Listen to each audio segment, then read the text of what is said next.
परमेश्वर के अति पवित्र नाम को महत्व देते हुए परमेश्वर यीशु मसीह के नाम से आप सबको स्नेह अभिवादन देता हूँ। एफिसियों की किताब उसका 5वां अध्याय उसके 16वें और 14वें वाक्य को आज पढ़ने पाए।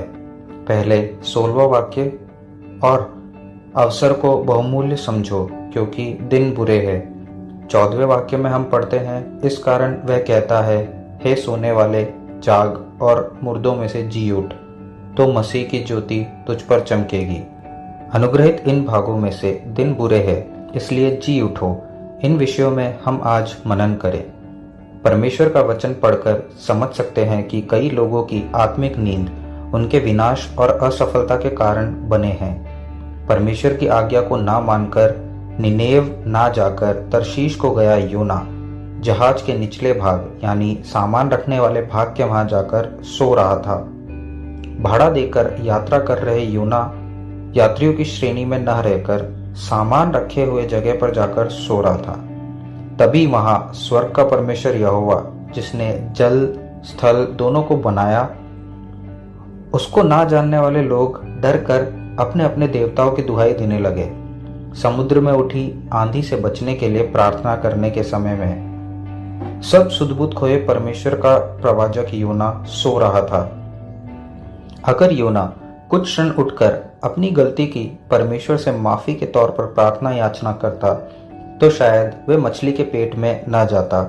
इसलिए प्रियो, योना का जीवन हमें यह सिखाता है कि नींद हमें परमेश्वर में प्रायश्चित के अनुभव से दूर ले जाती है।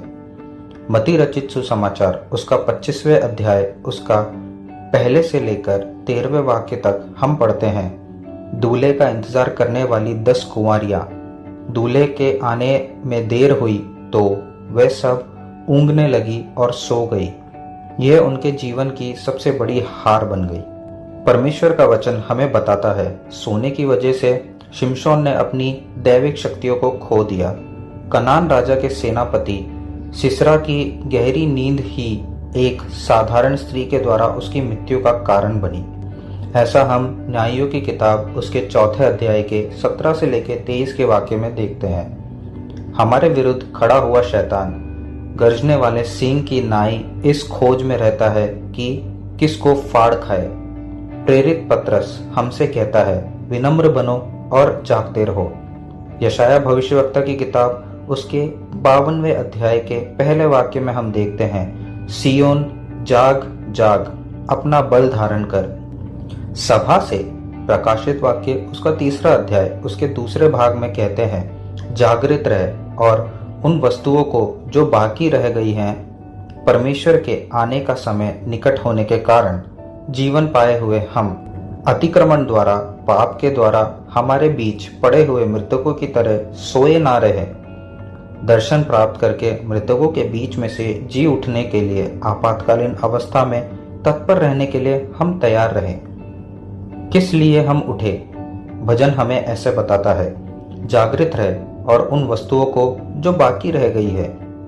यशाया की किताब उसका 52वां अध्याय के पहले वाक्य के अनुसार बल धारण करने के लिए हम जागे। श्रेष्ठ गीत उसके 5 के 2 के हिसाब से हमारे अति प्रिय एक नए नवेले दूल्हे के समान हमारे परमेश्वर की आवाज सुनने के लिए हम उठे। मत्ती रचित सुसमाचार उसके 13वें अध्याय के 24वें व 25वें वाक्य के अनुसार गलत शिक्षा से हम जाग कर उड़े। मत्ती रचित सुसमाचार उसके 26वें अध्याय के 41वें भाग में देखते हैं, जागते रहो और प्रार्थना करते रहो कि तुम परीक्षा में ना पड़ो। मत्ती रचित सुसमाचार उसके 24वें अध्याय के 42वें वाक्य में हम देखते हैं, इसलिए जागते रहो क्योंकि तुम नहीं जानते कि तुम्हारा प्रभु किस दिन आएगा। रोमियो की पत्री उसके 13वें अध्याय के 11वें भाग में लिखा है, क्योंकि जिस समय हमने विश्राम किया था उस समय के विचार से अब हमारा उद्धार निकट है, इसलिए जागते रहो। पहला पतरस उसके 5वें अध्याय के 8वें वाक्य में हम देखते हैं, सचेत रहो और जागते रहो क्योंकि तुम्हारा विरोधी शैतान गरजने वाले सींग की नाई इस खोज में रहता है कि किसको फाड़ खाए। इफिसियों उसके 5 के 14 में हम देखते हैं, सोने वाले जाग और मुर्दों में से जी उठ, तो मसीह की ज्योति तुझ पर चमकेगी।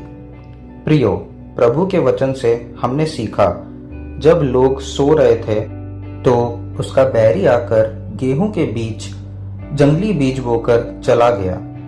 उसी कारण अच्छे बुरे की तुलना न कर पाने की वजह से अच्छे बीजों की पहचान नष्ट हो गई।